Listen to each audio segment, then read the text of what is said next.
एमाले दल दर्ता गरेपछि सरकारले भन्यो अब त सबै दल चुनावका लागि तयार भइसके। तरकारी र फलफुलको भन्सार बिन्दुमै अनिवार्य विषादी परीक्षण गर्न सर्वोच्चको परमादेश। चुनावको 3 महिना अघि नै सेना परिचालन गर्ने सरकारको तयारी। कांग्रेस एमाले सहित निर्वाचन आयोगमा 68 दल दर्ता। प्रतिनिधि सभा पुनर्स्थापनाको ढोक्सा थापेर चुनावतिर लाग्यो एमाले नेता ईश्वर पोखरेलले गरे अध्यक्षको उम्मेदवारी घोषणा गर्दै पोखरेलले भने ओलीलाई सम्झाए आन्तरिक लोकतन्त्र।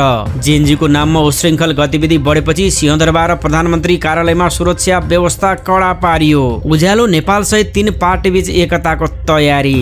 सर्वोच्चमा एमालेको माग दाबी। सुशीला कार्कीको नियुक्ति बदर। संसदबाट सरकार गठन गर्न परमादेश।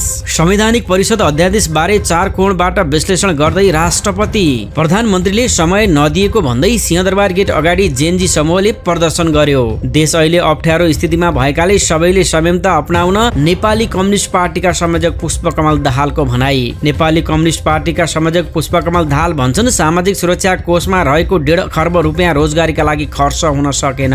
नेपाली कम्युनिस्ट पार्टीका सहसंयोजक माधव कुमार नेपाल भन्छन् अब पुरानो पार्टीको धङधङीबाट मुक्त हुनुहोस्। जाँचबुझ आयोगले फिल्डमा खटिएका कमान्डरको विवरण माग्दा सेनाले बुझायो घटना विवरण पत्र। विशेष महाधिवेशन नहुनु दुर्भाग्यपूर्ण हुनेछ भन्छन् कांग्रेस महामन्त्री विश्वप्रकाश शर्मा। यौनिक तथा लैंगिक अल्पसंख्यक समुदायको समावेशी समाजवादी पार्टी दर्ता।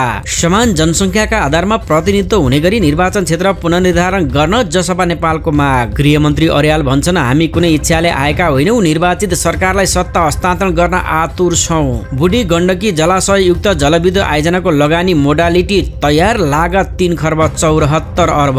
बालिकालाई करणी गरेको आरोपमा सुर्खेतका एक व्यवसायी पक्राउ। 9 किलो यार्सा र 20 लाख रुपियाँ सहित काठमाडौँबाट 2 जना पक्राउ। रामसीताको विवाह उत्सव मनाउँदै विवाह पञ्चमी सम्पन्न। कर्णाली विकास बैंकका सबै निक्षेपकर्ताले शेयर पाउने भएका हुन्।